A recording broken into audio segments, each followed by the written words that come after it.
കാർണവർ വധക്കേസ് പ്രതി ഷെറിന് ഇപ്പോൾ മോചനം സാധ്യമായി. അതൊരു MLA-യുടെ രാഷ്ട്രീയ സ്വാധീനമൊക്കെ അതിൽ ഉപയോഗപ്പെടുത്തിയിട്ടുണ്ട്. പലപ്പോഴും ഇത്തരത്തിൽ ഉള്ള യുവതികൾ, കാണാൻ സുന്ദരികളായ യുവതികളാണെങ്കിൽ ജയിലിൽ അവർക്ക് എല്ലാ സൗകര്യങ്ങളും കിട്ടുന്നു. പരോളൊക്കെ 1 വർഷത്തോളമൊക്കെ പരോളും ഒക്കെ ലഭിച്ചു. നമ്മൾ നിമിഷപ്രിയ ഒരു വശത്ത് നിൽക്കുവാണ്. മോചനദ്രവ്യം കൊടുക്കാമെന്ന് പറഞ്ഞിട്ട് പോലും ഇറക്കാൻ കഴിയുന്നില്ല. അതിനെ എങ്ങനെ വിലയിരുത്താം? അതെ, അത് 2 രാജ്യങ്ങൾ തമ്മിലുള്ള ഈ കുറ്റവാളികളോട് പെരുമാറുന്ന സംസ്കാരവും കാർക്കശ്യവും എന്ന രീതിയിൽ ചർച്ച ചെയ്യേണ്ടതാണ്. ശരിക്കും നിമിഷപ്രിയ പ്രാണന് വേണ്ടി നിലവിളിക്കുന്ന ഒരു ദിവസത്തിലാണ് നമ്മളിപ്പോൾ ഈ ഷെറിനെ ഇറക്കി വിടാൻ തീരുമാനിക്കുന്നത്. അപ്പോൾ ഷെറിൻ്റെ കേസ് പക്ഷേ ആഭ്യന്തരമായി തന്നെ ഇന്ത്യക്കകത്ത്, ഇന്ത്യൻ നിയമങ്ങൾക്കകത്ത് തന്നെ സവിശേഷമായി ചർച്ച ചെയ്യേണ്ട ഒരു വിഷയമാണ്. എനിക്ക് തോന്നിയിട്ടുള്ളത് ഈ രാഷ്ട്രീയക്കാരും പോലീസും ജയിലധികൃതരും തമ്മിലുള്ള ഒരു നെക്സസ് ഉണ്ട്, വലിയ തോതിലാണ്. ഇപ്പോൾ നമ്മുടെ ജയിലുകൾക്കകത്ത് ഇപ്പോൾ ഒന്ന് ആലോചിച്ച് നോക്കൂ, ഏത് കുറ്റവാളി രക്ഷപ്പെടണമെന്നും ശിക്ഷിക്കണമെന്നും പലപ്പോഴും നമ്മുടെ മീഡിയയിൽ വലിയ ബഹളമൊന്നും വന്നില്ലെങ്കിൽ രാഷ്ട്രീയക്കാർ തീരുമാനിക്കും ആരെ അറസ്റ്റ് ചെയ്യണം. പലപ്പോഴും ഓർമ്മയില്ല, ഇപ്പോൾ കണ്ണൂരിലൊക്കെ നടക്കുന്ന കൊലപാതക കേസുകളിൽ യഥാർത്ഥ പ്രതികൾ എന്നും പുറത്തായിരിക്കും. പാർട്ടി കൊടുക്കുന്ന ലിസ്റ്റ് പ്രകാരം FIR ഇടുന്നു, അവരെ അറസ്റ്റ് ചെയ്യുന്നു. എന്നിട്ട് അവർക്ക് യഥാർത്ഥത്തിൽ ഈ കൊട്ടേഷന്റെ ഈ കുറ്റകൃത്യത്തിന്റെ ഉത്തരവാദിത്തം ഒരു കൊട്ടേഷൻ പോലെ കൊടുക്കുകയാണ്.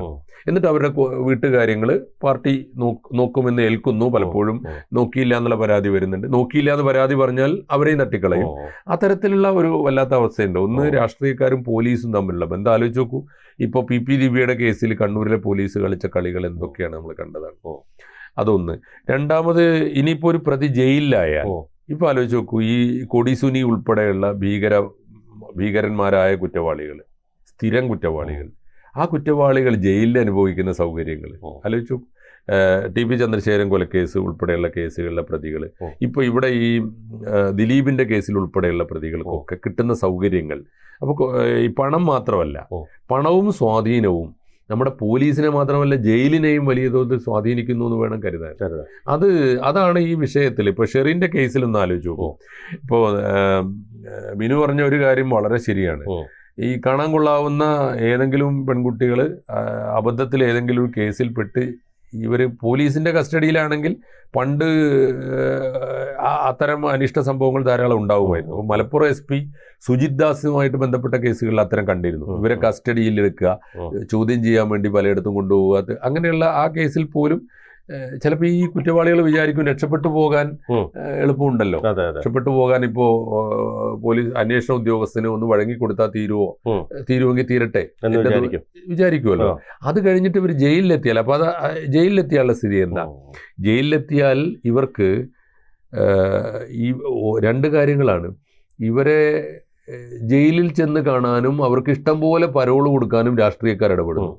ഇപ്പോൾ കേരളത്തിലെ ഒരു മന്ത്രി ഉൾപ്പെടെയുള്ളവർ ഈ ഷെറിൻ്റെ കേസിൽ ഇടപെട്ടതായിട്ട് വാർത്തയുണ്ട്. അവരാണ് ഷെറിനെ കൊണ്ടു നടന്നിരുന്നത് എന്നും അവരാണ് അവരുടെ കസ്റ്റഡിയിലായിരുന്നുവെന്നും അവരാണ് ജയിലിനകത്തായപ്പോൾ ഇഷ്ടം പോലെ പരോളുകൾക്ക് എന്തെല്ലാം നിബന്ധനകളുണ്ട്. അതും കൊലപാതകമാണ് കേസ്, കാരണവർ വധക്കേസാണ്. അപ്പോൾ കൊലപാതക കേസിലെ പ്രതിക്ക് പരോളിനൊക്കെ കടുത്ത നിയന്ത്രണങ്ങളുള്ളപ്പോൾ 1 വർഷത്തോളം പുറത്ത് ആലോചിച്ച് നോക്കൂ. ഒരു രാഷ്ട്രീയക്കാരന് താല്പര്യം ഉണ്ടെങ്കിൽ ഇഷ്ടം പോലെ നീട്ടിക്കൊണ്ടുപോകാം പരോൾ എന്ന് വെച്ചാൽ പുറത്ത്. ഇനി അകത്താണെങ്കിൽ ജയിൽ വകുപ്പ് ഉദ്യോഗസ്ഥന്മാർ, ജയിലിലെ വലിയ മേധാവികൾ, അത് പരസ്യമായിട്ട് പറഞ്ഞല്ലോ. ഷെറിന്റെ കേസിൽ തന്നെ അവിടെ അകത്ത് കിടക്കുന്ന ഒരു സഹതടവുകാരി വിളിച്ചു പറഞ്ഞല്ലോ, ഇവള് ഒരിക്കലും ഇവിടെ ഉണ്ടായിരുന്നില്ല. ഇനി അഥവാ ജയിലിൽ വല്ലപ്പോഴും ഉള്ളപ്പോൾ തന്നെ അവർക്ക് രാജകീയമായ സൗകര്യങ്ങൾ, എല്ലാ സൗകര്യങ്ങളും ഒരുക്കി കൊടുക്കുന്നു. ഒരിക്കലും അവര് ഒരു സ്റ്റാർ ജയിൽ എന്ന് വേണം അവരെ വിളിക്കാൻ, സ്റ്റാർ സെൽ എന്നൊക്കെ വിളിക്കാവുന്ന എന്ന് പറഞ്ഞാൽ അവർക്ക് സാധാരണ തടവുകാരൻ്റെ ട്രീറ്റ്മെൻ്റ് അല്ല, ബെറ്റർ ട്രീറ്റ്മെൻറ്റ് കിട്ടുന്നു. ഒന്ന്. രണ്ടാമത്, അവർക്ക് തോന്നുമ്പോഴൊക്കെ പുറത്തു പോകാം. അവരെ വന്ന് ജയിലർമാർ വിളിക്കുന്നത് കാണാം, ഏതെങ്കിലും വലിയ ഉദ്യോഗസ്ഥന്മാരുടെ കൂടെ പോകുന്നത് കാണാം. എന്ന് പറഞ്ഞാൽ അവർക്കൊക്കെ വേണ്ടപ്പെട്ട ഒരാളാണ് ഇവർ. എന്ന് പറഞ്ഞാൽ ജയിലിനകത്തായാലും പുറത്തായാലും 2 തരത്തിൽ. ഈ ഒരിക്കൽ ഇതിനകത്ത് പെട്ടുപോയാൽ അങ്ങനെയാണല്ലോ, പിന്നെ അതിൻ്റെ ഭാഗമാവും. അപ്പോൾ പുറത്താണെങ്കിൽ രാഷ്ട്രീയക്കാർ, പരോള്, അവർക്കിഷ്ടം പോലെ പരോള്. 2, അകത്താണെങ്കിൽ ഉദ്യോഗസ്ഥന്മാർ. അപ്പോൾ പോലീസ്, ജയില്, പൊളിറ്റീഷ്യൻസ്, ഇവർ തമ്മിൽ നടക്കുന്ന ഒരു നെക്സസിൻ്റെ ഏറ്റവും പ്രധാനപ്പെട്ട തെളിവാണ്. ഇപ്പോൾ എനിക്ക് തോന്നുന്നു അവരെ പുറത്തുവിടാൻ എന്നോ വേണമെങ്കിലും മോചിപ്പിക്കാൻ തീരുമാനിക്കുമായിരുന്നു. ഇപ്പോൾ ഈ 14 വർഷമെങ്കിലും തടവ് അനുഭവിച്ചവർക്ക് എന്നൊക്കെ പറഞ്ഞിട്ടൊരു വ്യവസ്ഥ ഇപ്പോൾ ഉള്ളത് കൊണ്ടാണ്. അപ്പോൾ കഷ്ടിച്ച് എന്ന് വെച്ചാൽ അകത്തും പുറത്തും. ഇപ്പൊ ഈ ഷെറിന്റെ കേസൊക്കെ ഒരു ജയിൽ സ്റ്റഡി ഒന്ന് നടത്തി നോക്കൂ, സ്പെസിമെൻ സ്റ്റഡി നടത്തി നോക്കൂ. ഷെറിന് എത്ര ദിവസം കൃത്യമായിട്ട് അവർ ജയിലിൽ കിടന്നിട്ടുണ്ടാവും. അപ്പോ ആ ഒരു ഇപ്പൊ കഷ്ടിച്ച സമയമായി 14 വർഷം പൂർത്തിയായല്ലോ, ഇനി അവളെ പുറത്തു വിടേണ്ടതുണ്ട് എന്ന് പറഞ്ഞാൽ അവർ ചെയ്ത കുറ്റകൃത്യത്തിന്റെ ഊള്യം കണക്കാക്കിയിട്ടല്ല, അതിന്റെ ഗൗരവം കണക്കാക്കിയിട്ടല്ല, അതിന്റെ അപകടം കണക്കാക്കിയിട്ടല്ല. അങ്ങനെ ഒരു കുറ്റകൃത്യം നടത്തിയ ഒരാളെ ഈ ഇഷ്ടം പോലെ നാട്ടിലിറങ്ങി നടത്താൻ, ശരി ഒന്ന് ആലോചിച്ച് നോക്കൂ. ഒരു കൊല്ലമൊക്കെ പരോള് കിട്ടുന്ന ഒരാള് നാട്ടുംപുറത്തു കൂടെ ഇങ്ങനെ നടക്കുമ്പോൾ ഇവളല്ലേ നമ്മുടെ കാരണവരെ കൊന്നത്, ഒന്നും പറ്റിയിട്ടില്ല കേട്ടോ, അവർക്ക് ഒരു രോമത്തിന് പോലും കേട് പറ്റിയില്ലല്ലോ എന്ന് ആളുകൾ പറയും. ഇത് നമ്മുടെ സമൂഹത്തില് ക്രൈംസിന്, കുറ്റവാളികളെ കുറിച്ച് കൊടുക്കുന്ന മെസ്സേജ് എന്തായിരിക്കും?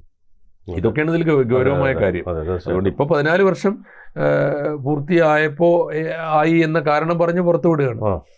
അതാണ് ഇതിലൊരു ഈ പ്രധാനപ്പെട്ട കാര്യം. ഈ സമയത്ത് ആദ്യം പറഞ്ഞ കാര്യത്തിലേക്ക് തിരിച്ചു വന്നാൽ, ലോകത്തില് പല രാജ്യങ്ങളിലും കുറ്റവാളികളാണെന്ന് ആവശ്യമായ തെളിവുകളോടെ ബോധ്യപ്പെട്ട് കഴിഞ്ഞാൽ, ഒരു ഭരണകൂടത്തിന് ബോധ്യപ്പെട്ട് കഴിഞ്ഞാൽ അവരോട് പെരുമാറേണ്ട കർക്കശമായ രീതിയുണ്ട്. അത് അവരോടല്ല, ഭാവി തലമുറക്ക്, അവരെ കണ്ടുകൊണ്ടിരിക്കുന്ന പൊതുസമൂഹത്തിന് കുറ്റകൃത്യങ്ങളിൽ നിന്ന് മാറ്റി നിർത്താനാണല്ലോ.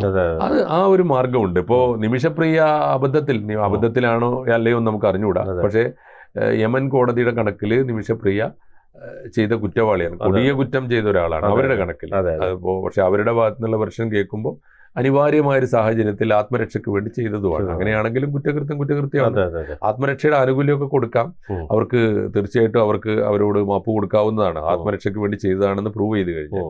പക്ഷേ അങ്ങനെ ചെയ്യാത്ത കാലത്തോളം വളരെ കർശനമായി വധശിക്ഷയെങ്കിൽ വധശിക്ഷ കൊടുക്കേണ്ട കുറ്റമാണെങ്കിൽ അങ്ങനെ, കഠിന തടവാണെങ്കിൽ കഠിനമായ തടവ്, വിട്ടുവീഴ്ചയില്ലാത്ത പെരുമാറ്റം, ഇതൊക്കെ കുറ്റവാളികൾ ആവശ്യപ്പെടുന്നുണ്ട്. അതൊരു നീതിന്യായ വ്യവസ്ഥയിലെ അനിവാര്യമായൊരു കാര്യമാണ്. അല്ലെങ്കിൽ ഇപ്പോൾ പുറത്ത് ജീവിക്കുന്ന പോലെ ഒരാൾക്ക് ജയിലിനകത്തും കഴിയാം, പുറത്തെ സുഖസൗകര്യങ്ങളൊക്കെ എനിക്ക് പോലീസ് സ്റ്റേഷനിലും കിട്ടും എന്ന് വന്നാൽ കുറ്റകൃത്യങ്ങൾ പതിവായി തീരാനും കുറ്റകൃത്യങ്ങൾക്ക് മഹത്വം കിട്ടാനും, അതാണ് കൊള്ളാവുന്ന ആളുകൾക്ക്. ഇപ്പോൾ ഒന്ന് ആലോചിച്ച് നോക്കൂ, നമ്മുടെ നാട്ടിൽ ഇപ്പോൾ നമ്മൾ ഈ ചാരസുന്ദരി എന്നൊക്കെ പറയാവുന്ന ഒരു ക്രിമിനൽ ബ്യൂട്ടി എന്നൊക്കെ പറഞ്ഞിട്ട് കുറ്റം ചെയ്യാൻ തൊലി വെളുപ്പുള്ള ആരെങ്കിലും ചുമതലപ്പെടുത്തിയാൽ മതിയല്ലോ.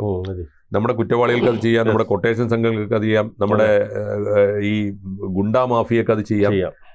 അപ്പോൾ അവർക്ക് ഇങ്ങനെ കാണാൻ കൊള്ളാവുന്ന ഒരു പെൺകുട്ടിയെ ചുമതലപ്പെടുത്തി കഴിഞ്ഞാൽ അവൾ പുഷ്പം പോലെ രക്ഷപ്പെട്ടു പോകും. അവർക്ക് ഇവരുടെ കൊട്ടേഷൻ പ്രകാരമുള്ള കാശും കിട്ടും, ക്രിമിനൽ കുറ്റം ചെയ്യുകയും ചെയ്യും, നാട്ടിലും പുറത്തും അവർക്ക് സ്വൈര്യമായിട്ട് വിഹരിക്കാനും പറ്റും. തെറ്റായ, അങ്ങേയറ്റം തെറ്റായ, ജനവിരുദ്ധമായ, ജനാധിപത്യ വിരുദ്ധമായ, നിയമവിരുദ്ധമായ, നീതിക്ക് നിരക്കാത്ത ഒരു പ്രവണതയാണത്. അത് അവസാനിപ്പിക്കേണ്ടത് എങ്ങനെയെന്ന് നമ്മുടെ എല്ലാ വിഭാഗം ജനങ്ങളും, പൊതുസമൂഹവും, പോലീസും, പൊതുപ്രവർത്തകരും, സാംസ്കാരിക പ്രവർത്തകരും, നീതിന്യായ വകുപ്പും ഒക്കെ ഗൗരവമായിട്ട് ആലോചിക്കേണ്ടതാണ്. കൂടുതൽ വാർത്തകളും വിശേഷങ്ങളും നിങ്ങളിലേക്ക് എത്താൻ ABC മലയാളം സബ്സ്ക്രൈബ് ചെയ്യുക, ബെൽ ബട്ടണും അമർത്തുക.